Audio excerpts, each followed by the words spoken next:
buenas noches, sean todos bienvenidos a FETV Diario, una manera diferente de mantenerse informados. Son las 8 en punto de la noche. Les saluda Adaluz Sanjur, esta noche en compañía de Ramsés Betancur. Ramsés, buenas noches, bienvenido. Buenas noches, Adaluz, qué gusto poder estar contigo aquí una vez más en FETV Diario. Y vamos a saludar también a nuestros amigos oyentes de Radio Hogar, quienes nos escuchan a través de la 94.1, y también saludar a nuestro compañero Augusto Vanega, que está ajustando un año más de vida a luz. Así es, saludos hasta Augusto, que nos está viendo desde casa. Nosotros por el momento vamos a ver los titulares para esta noche.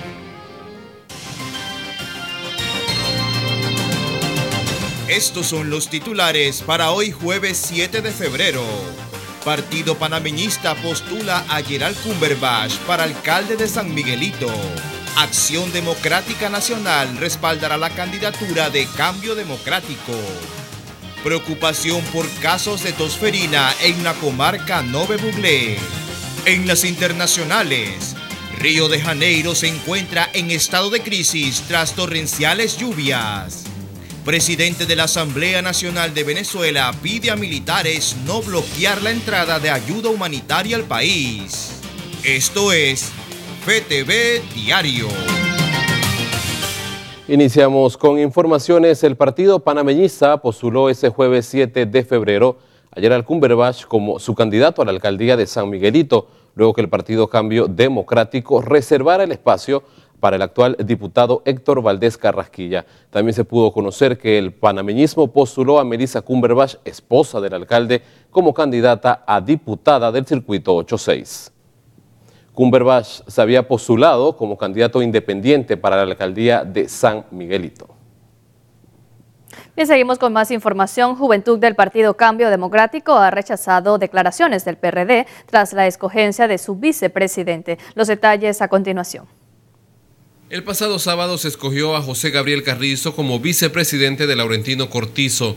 Carrizo es relativamente un joven de 35 años y desde el PRD han dicho que este personaje representa a la juventud panameña, lo que ha sido rechazado este jueves por miembros de la juventud del Partido Cambio Democrático. Vicepresidente de Cortizo no responde a todos los jóvenes de Panamá. La posición de la Juventud Cambio Democrático es aclarar al país que la aseveración que hace el señor Laurentino Cortizo de que su candidato a vicepresidente representa a todos los jóvenes de Panamá, esto no es cierto. Laurentino está acostumbrado a mentirle a los jóvenes de Panamá. Él y su candidato a vicepresidente no nos representan a nosotros los jóvenes. Ha sido una práctica habitual de Cortizo adjudicarse apoyos que no tiene. Los jóvenes de Cambio Democrático también señalan que el PRD busca confundir al país con sus discursos. Recordamos que anteriormente se adjudicó el apoyo de los jóvenes universitarios, algo que inmediatamente fue desmentido. Ahora dice él que su vicepresidente representa a todos los jóvenes. No es así. E incluso ni siquiera representa a los jóvenes del PRD. Hay cientos de jóvenes del PRD que no se ven representados y hay miles de jóvenes en el país que no se ven representados ni en el señor Cortizo ni en su candidato a vicepresidente. Los miembros de la Juventud de Cambio Democrático dicen que no se dejarán engañar por el equipo de Laurentino Cortizo. Necesitamos ver la forma en que los jóvenes, mediante el deporte, la cultura, el arte, una educación de calidad, puedan integrarse y ver otras vías para la solución de la misma. Nuestro candidato en foros pasados daba unas declaraciones donde las aspiraciones de él son que la educación pública aquí en Panamá sea de mejor calidad a la educación privada. Eso es muy importante para nosotros porque como jóvenes tenemos que visualizarnos así. Por otro lado, la juventud del CD defendió la designación de Luis Casís como compañero de fórmula de Rómulo Rux. Ramsés Betancur, FETV Diario. El Movimiento Acción Democrática demostró su respaldo al candidato del Partido Cambio Democrático, Rómulo Rux, y su compañero de fórmula, Luis Casís. Sin embargo, aseguran ser un movimiento independiente y objetivo. El Movimiento Acción Democrática Nacional demostró su total respaldo al candidato por parte del Partido Cambio Democrático Rómulo Rux y a su compañero de fórmula Luis Casís. La unificación de la familia panameña en valores, ya que sabemos que la familia panameña ahorita mismo está muy fragmentada, tanto en el ámbito laboral como económico. han habido muchos factores que han deteriorado nuestras familias y eso es lo que buscamos básicamente con el movimiento ADN. Rolando Hernández, presidente de la Acción Democrática Nacional, explicó que esta dupleta política sería la mejor opción para el país, ya que a su consideración tienen en primer plano proyectos que beneficiarían a la familia panameña. Y este movimiento ha decidido apoyar la candidatura de Rómulo Rux, acompañada de nuestro gran amigo y colega de ustedes, Luis Casís. Por otro lado, Manuel Burgos, director de la Acción Democrática Nacional, detalló que esta inclinación política va más allá de una propuesta familiar, sino que también se dirigen a otras necesidades básicas de la población como seguridad, educación y salud. Comencemos a reactivar la economía panameña, generar empleo, llevar sostenibilidad, dar respuesta de carácter social, tener una mejor posición de negociación frente a temas internacionales que cada día que pasa se negocia y parece que a pesar de que comenzamos a dar marcha atrás. Sin embargo, la Acción Democrática Nacional no dejará de ser independientes, con pensamientos críticos y objetivos con respecto a las acciones positivas o negativas que pueda tomar el Partido Cambio Democrático de ganar las elecciones generales del 5 de mayo de 2019. Así sostuvo Alberto Yarqui, vocero de la Acción Democrática Nacional. Milady Madrid, FTV Diario. Y aumenta la preocupación por casos de tosferina en la comarca Nove Buglé. Ya se han reportado 9 muertos y cerca de 80 contagiados. Los casos de tosferina ya han cobrado la vida de 9 niños en la comarca Nove Buglé y se reporta el contagio de unos 80 niños más con esta enfermedad que se tenía prevista, ya estaba controlada. La Red Nacional de Apoyo a la Niñez y Adolescencia en Panamá, Rednaniat, ante la crisis de salud que vive la niñez en Panamá y especialmente el brote de tosferina que se ha dado recientemente, expresa su preocupación por la muerte de 9 niños y el contagio de 80 niños por tosferina. Es una situación muy lamentable y a pesar que siempre se han encontrado dificultades y barreras culturales o económicas en algunas poblaciones, no podemos evadir el seguimiento, cuidado y prevención de salud, porque será siempre una responsabilidad del Estado panameño garantizar la vacunación efectiva. En un momento se había hablado de que los niños todos eran pertenecientes a la religión Mamatata, en la cual no se permite se les coloquen vacunas. Esto ha sido desmentido por las autoridades de la comarca. Es una situación que no es ahora. Hace tiempo ha estado virus de tosferina y otros virus en el área que el gobierno no ha atendido. Nosotros tenemos instalaciones de salud cerrado en el área, construido en los gobiernos anteriores, pero cerrado, sin medicamentos, sin personal.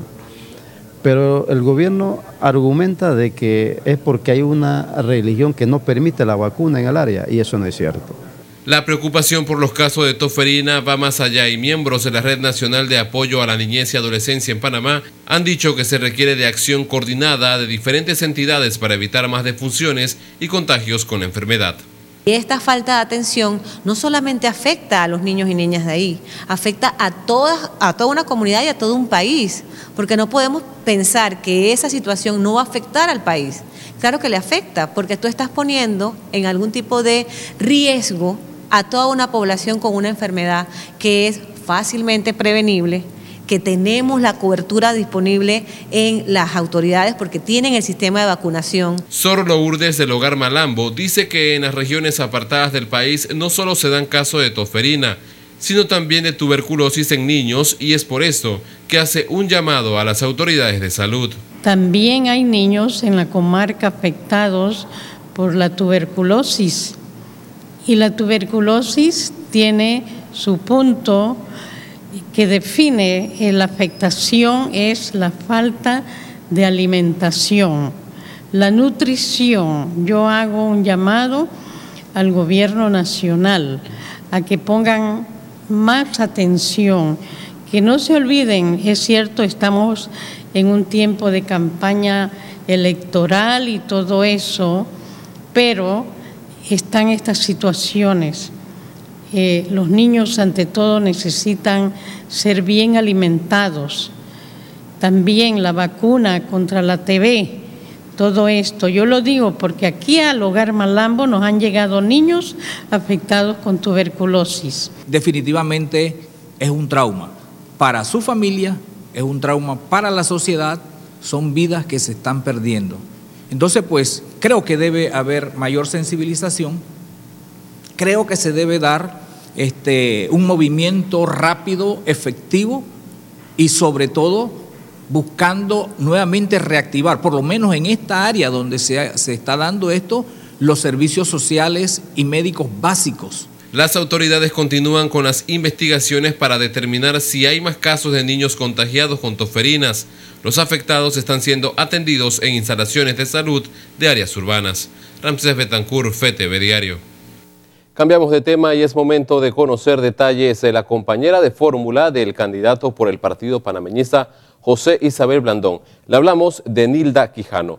Tiene 63 años de edad, es oriunda de la provincia de Colón y es actualmente directora de Asuntos Comunitarios en la empresa Manzanillo International Terminal, cargo que ocupa desde 2012. Quijano fue gerente general de la Zona Libre de Colón desde el año 2004 al 2009 y se desempeñó como gerente administrativa de Motores Internacionales S.A. de 1979 a 1997. Nilda Quijano era miembro del PRD y renunció a su partido el pasado martes 5 de febrero.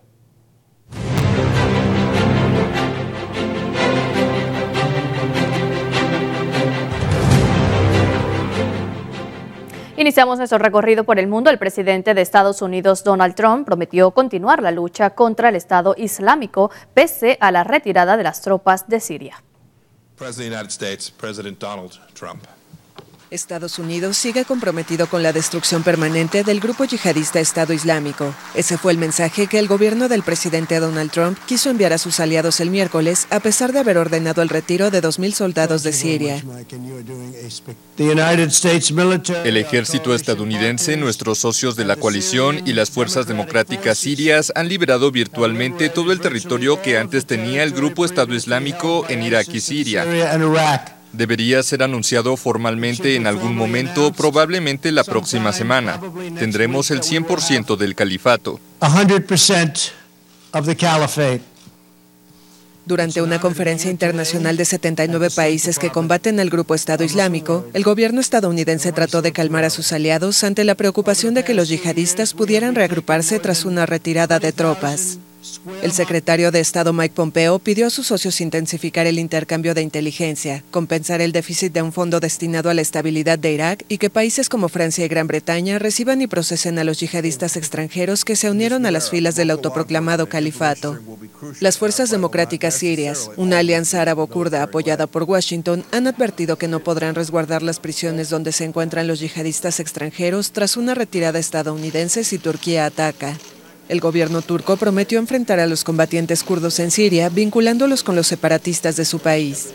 Además, observadores de la ONU contradijeron a Trump, asegurando que el grupo Estado Islámico no ha sido derrotado y que cuenta con entre 14.000 y 18.000 militantes en Irak y Siria. Destacaron también que con la pérdida de su califato, el Estado Islámico se había transformado en una red secreta. El presidente de México, Andrés Manuel López Obrador, se abstuvo de responder las acusaciones del presidente Trump sobre el apoyo de México a los centroamericanos que buscan llegar a los Estados Unidos. Pues es Marcelo Ebrard. El presidente mexicano Andrés Manuel López Obrador evitó el miércoles entrar en polémica con su homólogo estadounidense Donald Trump, luego de que éste criticara las recientes políticas de algunos gobiernos locales de México que calificó de facilidades para el paso de los migrantes centroamericanos que buscan llegar a Estados Unidos. Dijo gobiernos que facilitan el transporte de migrantes.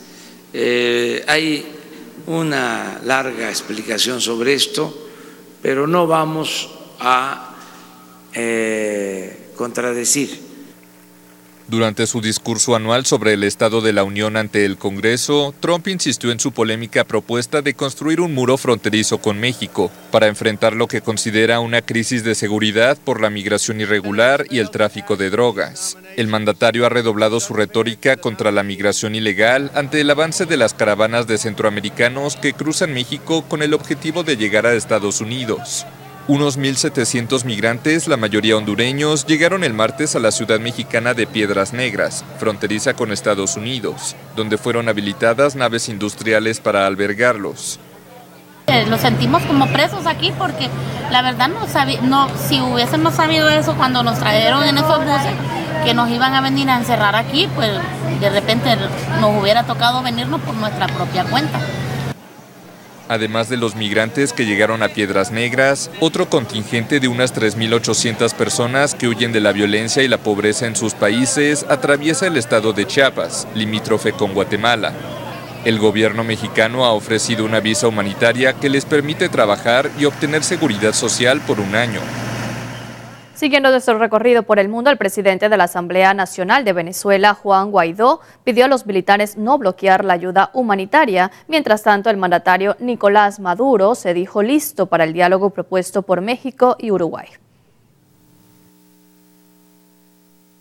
El puente de Tienditas en la frontera entre Colombia y Venezuela permaneció bloqueado el miércoles por el rechazo del gobierno de Nicolás Maduro a la ayuda humanitaria de Estados Unidos, gestionada por el opositor Juan Guaidó, reconocido como presidente interino por unos 40 países. Guaidó, presidente de la Asamblea Nacional, controlada por la oposición, calificó como una torpeza política del gobierno rechazar la ayuda. Venezuela enfrenta una severa escasez de alimentos y medicinas, pero el oficialismo se rehúsa a aceptar la asistencia por considerarla la puerta de entrada a una intervención militar extranjera. A las Fuerzas Armadas, una orden directa en este momento. Permitan que entre y que ingrese la necesaria ayuda humanitaria para atender a su familia. Ante el recrudecimiento de la crisis política en Venezuela, varios países intentan hallar una solución. México y Uruguay propusieron el miércoles junto al CARICOM un mecanismo de diálogo y el jueves se reúnen en Montevideo 8 países de la Unión Europea y 5 latinoamericanos. Y ratifico todo el respaldo al plan de las 4 fases que está proponiendo el mecanismo de Montevideo, integrado por el gobierno de México, Uruguay y los 14 gobiernos del Caribe más Bolivia. Guaidó, quien ha dicho que la oposición no se volverá a prestar a un falso diálogo, se autoproclamó presidente interino, luego de que el Parlamento declarara a Maduro usurpador por haber sido reelegido en unas elecciones cuestionadas dentro y fuera de Venezuela. Avanzamos con más información de carácter internacional. Río de Janeiro, esto es en Brasil, se encuentra en estado de crisis tras las torrenciales lluvias que azotaron la ciudad durante la madrugada de este jueves. Lluvias torrenciales golpearon Río de Janeiro el miércoles por la noche con vientos de hasta 110 kilómetros por hora y dejaron al menos 5 muertos. El alcalde Marcelo Crivella aseguró que la ciudad permanece en estado de crisis. El Centro de Operaciones de Río pidió a los cariocas desplazarse solamente en caso de extrema necesidad, advertir a las autoridades si aparecen señales de rajaduras en las viviendas y estar atentos a las sirenas que avisan de riesgo de deslizamientos. La zona sur, la más turística, en la que se juntan las favelas ubicadas en las colinas y los lujosos barrios residenciales, fue una de las más castigadas. En Rocinha, la favela más grande de la ciudad, cayeron más de 150 milímetros de agua en 4 horas, más de la mitad de la media histórica de febrero. Según la Defensa Civil, sirenas de emergencia alertaron a tiempo sobre el riesgo de deslizamientos y permitieron la evacuación de muchas personas. Vamos a seguir en Brasil. El hospital israelita Albert Einstein de Sao Paulo informó que tras una complicación en la cirugía abdominal realizada al mandatario Jair Bolsonaro, el presidente se encuentra clínicamente estable. El presidente de Brasil, Jair Bolsonaro, volvió a caminar y se encuentra estable tras sufrir complicaciones luego de una cirugía abdominal. El hospital israelita Albert Einstein de Sao Paulo informó el miércoles que el mandatario no presenta dolor o fiebre y permanece en la unidad semi-intensiva con un drenaje en el abdomen y con antibióticos. Puedo declarar que los exámenes realizados están comparados con los exámenes que fueron realizados hoy. Los de hoy representan números más adecuados, indicando una normalización del estado general del presidente. El reporte indicó que Bolsonaro también recibe líquidos por vía oral, además de nutrición por vía intravenosa y que comenzó ejercicios respiratorios de fortalecimiento muscular. El mandatario ingresó al hospital el 28 de enero y su internamiento tendrá que extenderse sin que el equipo médico haya fijado todavía una fecha para su alta.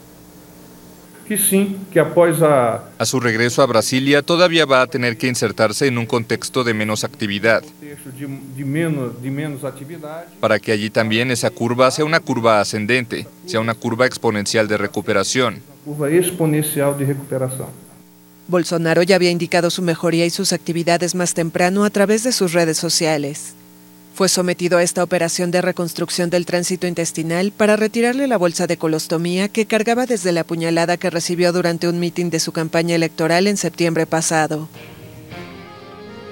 Con esta información vamos a hacer nuestro primer alto aquí en FTV Diario, pero al regresar hay mucho más que contarle. Usted no le cambie porque Mercado de Abastos de La Chorrera se encuentra en mal estado. Comerciantes solicitan retomar obras del nuevo mercado.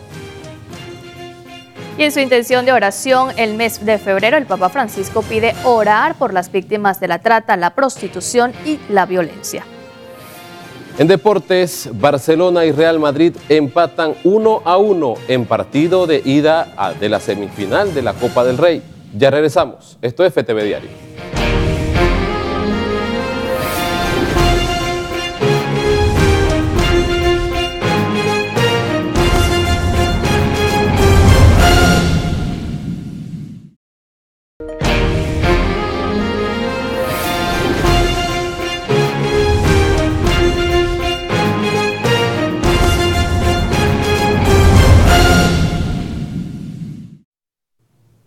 Amigos de FTV y Radio Hogar, estamos de regreso con este informativo y en horas de la tarde nuestro compañero Augusto Vanegas conversó con Ariel López, director del Centro de Orientación y Atención Integral San Juan Pablo II, sobre los nuevos proyectos que realizará este centro tras la visita del Papa Francisco a nuestro país durante la Jornada Mundial de la Juventud.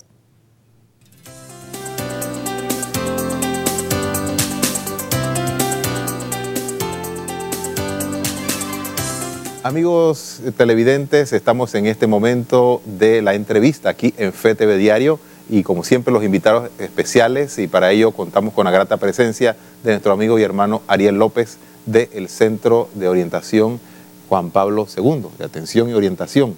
Bienvenido, Ariel.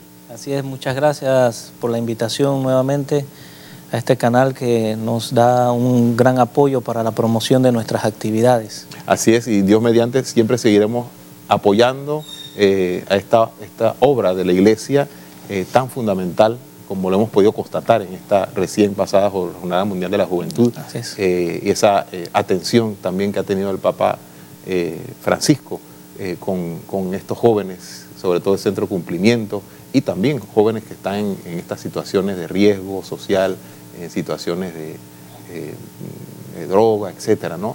Coméntanos un poco ¿qué lectura le das tú a esto que vivimos, que acabamos de vivir en Panamá? Bueno, una gran fiesta de alegría, de gozo. Los jóvenes y las personas que viven en situación de calle en el centro lo disfrutaron de una manera bien divertida, porque el centro San Juan Pablo II está ubicado en calle 32, donde la mayoría de los peregrinos pasaban para ir al campo Santa María la Antigua. Entonces verlos a ellos recibiendo diariamente a los peregrinos, tuvimos una visita de aproximadamente casi 280 peregrinos que visitaron nuestro centro, entre Alemania, Argentina, Colombia y Francia, y ellos en la parte de afuera compartían y daban la bienvenida a todos, era grito, era música, era baile. Así que las personas en situación de calle, las personas que ya están en un proceso de rehabilitación, viviendo limpio por la gracia de Dios, disfrutaron de una manera maravillosa la Jornada Mundial de la Juventud, porque estábamos dentro de ese ambiente.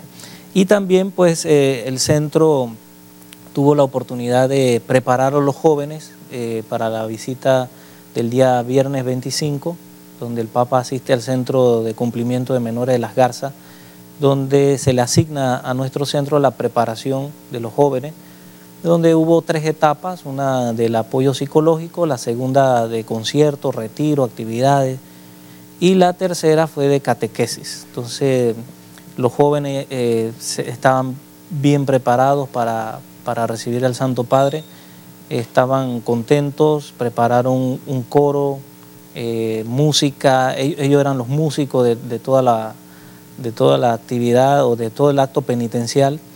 Entonces, de mucha motivación y también pues la visita al Hogar Buen Samaritano, donde una de las obras sociales de la iglesia que fue elegida para ese día también fue nuestro centro, donde asistieron un grupo de jóvenes que ya llevan años en un proceso ya de rehabilitación, de desintoxicación o de diferentes factores sociales, ¿no? Personas que han dejado las calles, personas que dejaron la prostitución, gente que vive en el camino de la recuperación de las drogas, de la ludopatía. Tuvieron ese encuentro con el Papa Francisco, la cual los ha motivado a seguir en el camino. Interesante, ¿no? Todo esto que ha sucedido con esta JMJ y la visita del Papa Francisco. Sabemos que, pues, como seres humanos nos emocionamos, estamos un poco eufóricos, pero sabemos que esto muchas veces, con el tiempo, este entusiasmo, este sentimiento va pasando, va bajando y las emociones las aguas van tomando su curso. Pero, ¿qué sigue después de la JMJ? ¿Qué sigue después de este entusiasmo que ojalá no se pierda, pero que sabemos que se necesita seguir trabajando? Bueno, ahora el Centro San Juan Pablo II queda comprometido, porque no es solamente llegar, preparar la visita del Papa, ya llegó el Papa y ya nos retiramos del área, no. Hemos visto que son centros que necesitan presencia de la iglesia, necesitan la presencia de los grupos, de los evangelizadores, de los capellanes, en fin. Así que como centro ya hemos enviado una carta a la directora nacional de los centros de menores, licenciada Emma, para solicitarle pues el compromiso de seguimiento. Entonces vamos a dar un apoyo de seguimiento, ya hemos iniciado. La visita del Papa fue el viernes 25 y inmediatamente el fin de semana que sigue ya empezaron los grupos a visitar nuevamente, a comprometerse en la evangelización. Y así lo vamos a hacer ya a nivel nacional, en todos los centros, donde va a haber de 2 a 3 voluntarios que por semana van a asistir a los centros para seguir con estos jóvenes. Porque los mismos jóvenes lo pidieron. Ellos decían, esperemos que no sea por la Jornada Mundial de la Juventud que están aquí. O sea, fueron muy directos, fueron claros, como dicen, ¿no? Entonces ellos dicen, si es por la Jornada Mundial, después, ¿qué va a pasar? Y nosotros nos hemos comprometido en decirle que no era solamente por la Jornada Mundial, sino que vamos a seguir con ellos. Entonces ya se ha planificado una serie de visitas, de programas, incluso la preparación de un encuentro precuaresmal con ellos los días de carnaval, de retiro, de deporte. Entonces todo eso se está preparando con ellos. No podemos quedarnos en la emoción. Tenemos que tener la convicción de seguir llevando, pues, el Papa nos ha motivado, el Papa ha dicho muchas frases importantes, profundas, interesantes, sobre el compromiso, que hay que salir. Creo que incluso con el encuentro con el clero también les recordó que había que gastar suelas, que había que salir, que había que comprometerse. Entonces, una visita no puede quedar emotiva, sino que tiene que haber compromiso, y como centro nos comprometemos en la ayuda de estos jóvenes y de todos los demás lugares donde podamos entrar. Así es, oración y acción. Oración y acción. No podemos olvidar eso, Ariel, pues. Y ayuda. Ayuda, ese es un punto importante, ¿no?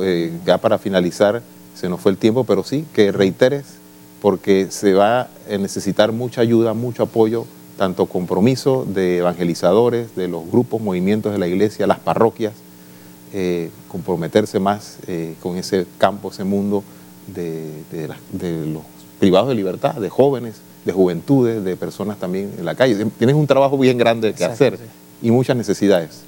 Bueno, recordamos a todos que nuestro centro está en las calles, atendiendo a todo este tipo de población y necesitamos de su ayuda. Necesitamos todo lo que es ropa en buen estado, alimentos secos y también la ayuda económica para poder movilizarnos en todos los lugares donde nosotros asistimos, en los centros penitenciarios, en la ayuda de compra de medicina, de pruebas para poder atender a toda esta población y pagar las personas que hemos retirado de las calles. Nosotros pagamos una mensualidad. Así que mensualmente tenemos un egreso más o menos de entre 700 a 900 dólares que pagamos por más de 25 personas que se encuentran en los centros de rehabilitación y todo lo hemos logrado gracias a ustedes. Pues gracias, Ariel, gracias por esa labor, Dios te bendiga. Amigos televidentes, pues a apoyar a esta iniciativa de nuestra iglesia, este Centro de Atención Orientación Juan Pablo II. Gracias por estar aquí, Ariel. Amigos televidentes, continuamos entonces con más de Fe TV Diario. Gracias, Augusto. Damos paso a las notas eclesiales.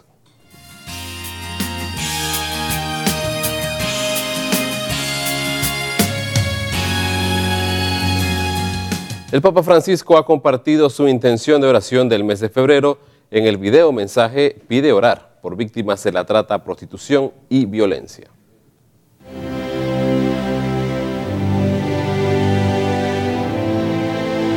Aunque tratemos de ignorarlo, la esclavitud no es algo de otro tiempo.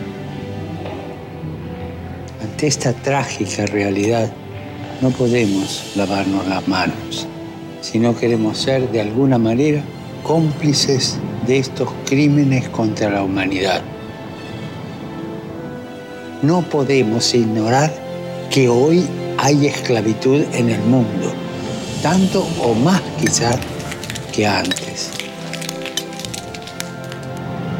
Recemos por la acogida generosa de las víctimas de la trata de personas y de la prostitución forzada y de la violencia.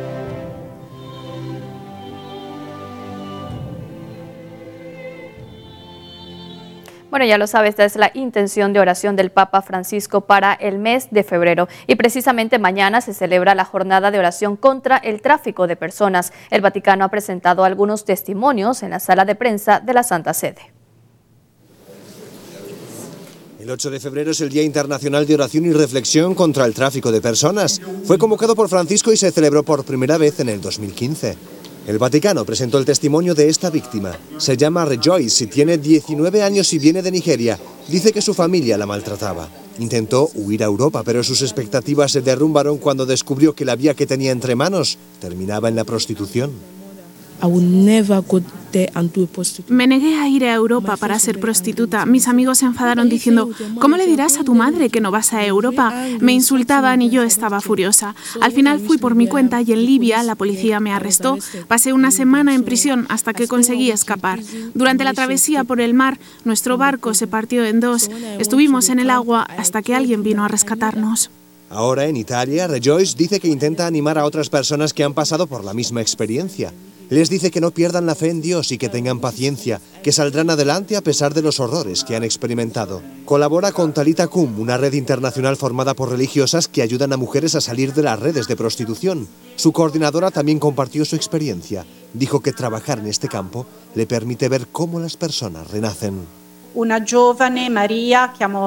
Había una joven, María, de poco más de 18 años. Me impactó cómo su cuerpo se había endurecido por la violencia, un cuerpo que contaba la historia del drama de la trata, de una adolescente a quien los traficantes llevaron a la ciudad para ser explotada sexualmente. Hubo un momento en el que esta chica levantó la mirada y un rayo de luz brilló en sus ojos. Para mí fue un momento importante porque en ella, en este rayo de luz que brilló en sus ojos, he visto cómo renacía su esperanza.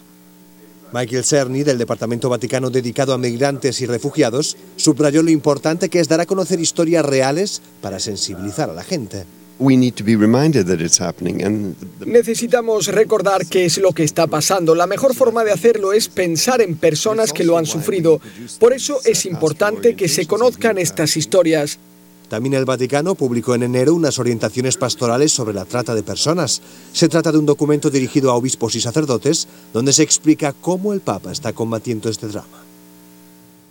Luego de los escándalos de abusos en la iglesia, un experto en comunicación de crisis propone algunas claves para enfrentar y acabar con este mal.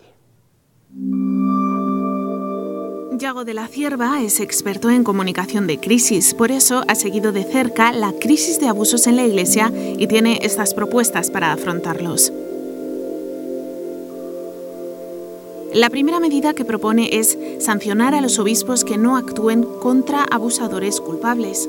En primer lugar, queda asegurar que los responsables de abusos y de encubrimientos son castigados. Hasta ahora la Iglesia ha castigado a los sacerdotes que se han demostrado que eran culpables. La Iglesia todavía no castiga del mismo modo a los obispos. Explica además que las medidas actuales son las adecuadas, pero que en muchos lugares no se aplican. No basta dictar normas si no se llevan a la práctica y se controla que se llevan a la práctica. Hay países donde las reformas se llevan a la práctica y hay países donde se ha quedado en papel muerto. Entonces, se han creado protocolos pero no se llevan a la práctica. Entonces, la Iglesia lo que tiene que hacer es ¿cómo controlo que las normas que hemos dictado se llevan a la práctica? Yago de la Cierva aconseja también que la lucha contra los abusos sea una prioridad a la hora de asignar recursos y personal. La Iglesia no puede mantener más de 2.000 casos esperando a juicio, porque es un manifiesto caso de injusticia. La política general es tolerancia cero, pero explica que si no se concreta puede dar lugar a abusos de poder. ¿Qué quiere decir tolerancia cero? Tolerancia cero es que ante el primer error te echan del sacerdocio. ¿Y cómo es ese error? Es un error leve, mediano, grave, muy grave. Entonces, tolerancia cero es un lema, pero no puede quedarse en un eslogan. Hay que determinarlo. Y las leyes tienen que ser públicas. Y los tribunales tienen que ser públicos. Explica que en circunstancias normales los obispos deben colaborar con la justicia, pero deben ser cautelosos asimismo en países donde los tribunales no sean independientes. ¿Qué quiere decir colaborar con el Estado? Los obispos necesitan saberlo, porque una cosa, no todos los estados son iguales. Hay estados con jueces honrados y hay estados con jueces corruptos o con jueces manipulados por el poder político. Eso hace falta aclararlo. Desde el pontificado de Juan Pablo II, la Iglesia indica a los obispos que no deben admitir al sacerdocio a personas con tendencias homosexuales arraigadas y requiere comprobar la madurez afectiva durante los años de seminario. El Papa Francisco suele utilizar la expresión abusos de conciencia, de poder y sexuales para indicar las tres facetas del problema. En cuanto al encubrimiento de estos delitos, el Papa invita a erradicar la causa más frecuente, el clericalismo y la falta de escucha a las víctimas. Darse cuenta del daño causado a personas concretas es el estímulo más poderoso para erradicar el problema.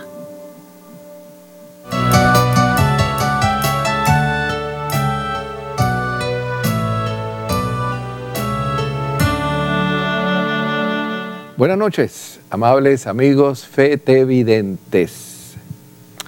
Quisiera en este enfoque pastoral de este jueves compartir con ustedes una noticia que no deja de llamar la atención.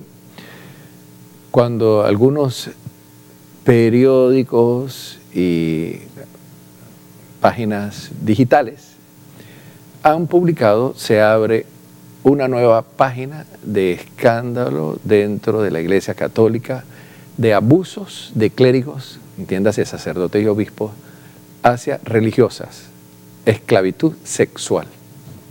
Qué interesante esto. Claro, cualquiera lee eso y lee fuera de contexto las palabras que dijo el Papa en la rueda de prensa que hizo en el avión de retorno de Abu Dhabi hacia el Vaticano, y se traga todo esto. Ante la pregunta que le hizo un periodista al Papa de que si la iglesia está haciendo algo en concreto de casos en que sacerdotes hayan abusado de alguna religiosa, el Papa se remitió a un caso en época del Papa Benedicto XVI, donde se había cerrado un convento, porque de hecho sí se había visto que en ese convento hubo un caso de que algunas religiosas habían sido abusadas de clérigos y que el Papa usó la expresión esclavitud sexual. Pero de un caso ahora a generalizar que en la iglesia haya casos de esclavitud sexual de parte de obispos de religiosas, queridos hermanos, hay un abismo. No hay por qué abrir una nueva página. Siempre se ha estado haciendo esta investigación y siempre ha habido casos aislados en algún sector de la iglesia, porque consideremos que la iglesia tiene 1.300 millones de fieles, que se ha dado casos de abuso en África o en América. Entonces no es que se abre una nueva página en esta historia de abusos. Por otro lado, hay que considerar que en la iglesia como tal, si acaso de un 2 al 3% de los clérigos se ha demostrado. Pero de todas las instituciones tenemos el porcentaje más bajo. No se habla de los casos de abuso que hay en los cuarteles o en ambientes militares, no salen a la luz pública, tampoco en los colegios, en las universidades, entre agrupaciones, por ejemplo, en los gobiernos. Son cosas calladas, o peor, donde están la mayor caso de abuso sexual, que es en la familia. Ahora, yo creo que la iglesia está siendo ejemplo en este momento de las medidas que se están tomando. Va a haber en Roma próximamente un encuentro mundial del Papa con todos los presidentes de las diversas conferencias episcopales para afrontar el problema con penas congruas y dar más orientaciones a los obispos sobre el tema. Esto mismo se debe hacer en los colegios, se debe hacer en los trabajos, se debe hacer en las universidades, se debe hacer en las familias a nivel de sociedad, porque este problema hay que pararlo. Realmente es escandaloso que ocurran casos de abuso a menores o incluso a adultos, porque también se da. Queridos hermanos, pues nos toca orar, estar al tanto y también informarles a ustedes de la verdad. Aquí en FETV, Canal de la Misericordia. Y seguimos con más. Adelante. Muchísimas gracias, Padre, por acompañarnos. Vamos a seguir con más información. El Instituto Nacional de Formación Profesional para el Desarrollo Humano, mejor conocido como INADE, presentó este jueves su rendición de cuentas ante el anfiteatro de la Presidencia de la República, afirmando que como mayor logro alcanzado fue la matrícula de más de 100.000 participantes durante el 2018. Veamos un poco las estadísticas. Nosotros el año, comparativamente el año 17 al año 2018, hemos generado matrículas por más de 17.974 personas. Esto nos llena de satisfacción porque dentro de esa población que está generando más matrículas, están en un rango de edad entre 20 y 30 años. Quiere decir que hay una gran preocupación de la juventud de tomar una carrera técnica. Esto al final se convierte en de que vamos a tener, o tenemos, mejor dicho, mejor y más personas preparadas. Esto también se traduce en esta parte de las estadísticas. Avancemos. Esto es muy importante. Con el presupuesto de inversión hemos podido subir, y esto es un logro muy importante, los egresados, porque una cosa son las matrículas y otra cosa son aquellos que terminan los cursos. Samuel Rivera Valencia también resaltó que el presidente de la República, Juan Carlos Varela, siempre ha apoyado al INADE. Y esto es lo que necesita el país. El país sale adelante, o los países salen adelante, por la inversión efectiva en capacitación, información y educación. La formación profesional no es una formación de segunda, es una formación de primera. Los países europeos, los países desarrollados, invierten mucho en capacitación y en formación. y es lo que nosotros hemos estado haciendo como gobierno. Este año y el año pasado ha habido aumento de presupuesto de 8 millones. El talento humano es prioridad para este gobierno y en eso estamos. Vamos a dejar una institución con un alto grado de avances y esperemos que la próxima administración siga invirtiendo en capacitación y formación. No podemos esperar quedarnos atrás en las actualizaciones. El que se queda atrás en su profesión, el que no se actualiza, al final queda desapareciendo. Bien, y es momento de conocer detalles del compañero de fórmula de la candidata a la presidencia por el partido Frente Amplio por la Democracia, el señor Saúl Méndez. Hablemos de Maribel Gordón. Maribel tiene 57 años de edad, es economista, catedrática de la Universidad de Panamá. En las elecciones de 2014 fue la compañera de fórmula del candidato presidencial Genaro López. Además, ha hecho la publicación de varios libros, tanto a nivel nacional como internacional. Fue miembro del Frente Estudiantil Revolucionario FER 29. Bien, con esta información llega el momento de hacer nuestra segunda pausa para el cambio comercial. Al volver tenemos más información para contarles, Rancés. Así es, Adaluz, porque viene el fascinante mundo de los deportes.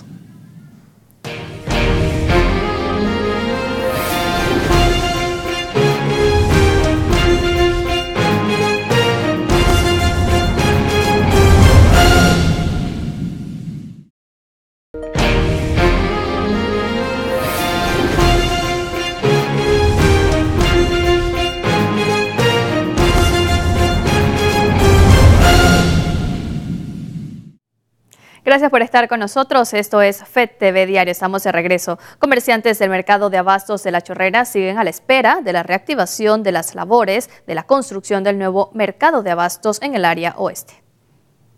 Entre aguas estancadas, basura y hacinamiento, así deben los chorreranos comprar sus productos en el mercado de abastos, ya que el proyecto que se tenía contemplado hacer en este punto ha quedado en pausa desde hace más de 4 años. Casi 5 años está detenido eso. Nuestro presidente querido fue el que lo detuvo porque no quiso seguir la obra de Martinelli. El proyecto forma parte de Cadena de Frío e inició su construcción durante la administración del expresidente Ricardo Martinelli. Hasta ahora solo han quedado las barras de acero y las hojas de zinc abandonadas. Las autoridades encargadas no dan respuesta de cuándo volverán a reactivar la construcción de este proyecto. Primero que los señores que vienen a comprarnos no pueden estacionarse porque no hay donde estacionarse. La gente sale huyendo porque no hay donde estacionarse. Y así, sucesivamente así. Las mercancías se nos dañan porque no hay donde la gente parquearse, la gente tiene miedo que les roben. Hay demasiada. Así que, ¿qué vamos a hacer? Las ventas en el mercado de abastos de Chorrera son bajas según los comerciantes. Dicen que el mal aspecto que tiene no atrae la suficiente clientela, pero esperan que en el próximo gobierno se pueda reactivar el mercado. Las ventas han bajado demasiado porque la gente no quiere entrar aquí por la inseguridad que hay, no hay estacionamiento, no hay espacio para nada, que prácticamente las calles están obstruidas porque los carros se paran a su venta a la orilla de la calle. Estamos muy incómodos aquí. Ese medio de manera responsable se comunicó con el equipo de Relaciones Públicas de Merca Panamá para conocer la opinión de los encargados del proyecto. Sin embargo, se nos comunicó que el vocero se encontraba en una reunión. Ramsés Betancourt, FED TV Diario. Así andan las cosas en el oeste. Vamos ahora con notas deportivas con Alejandro Rodríguez.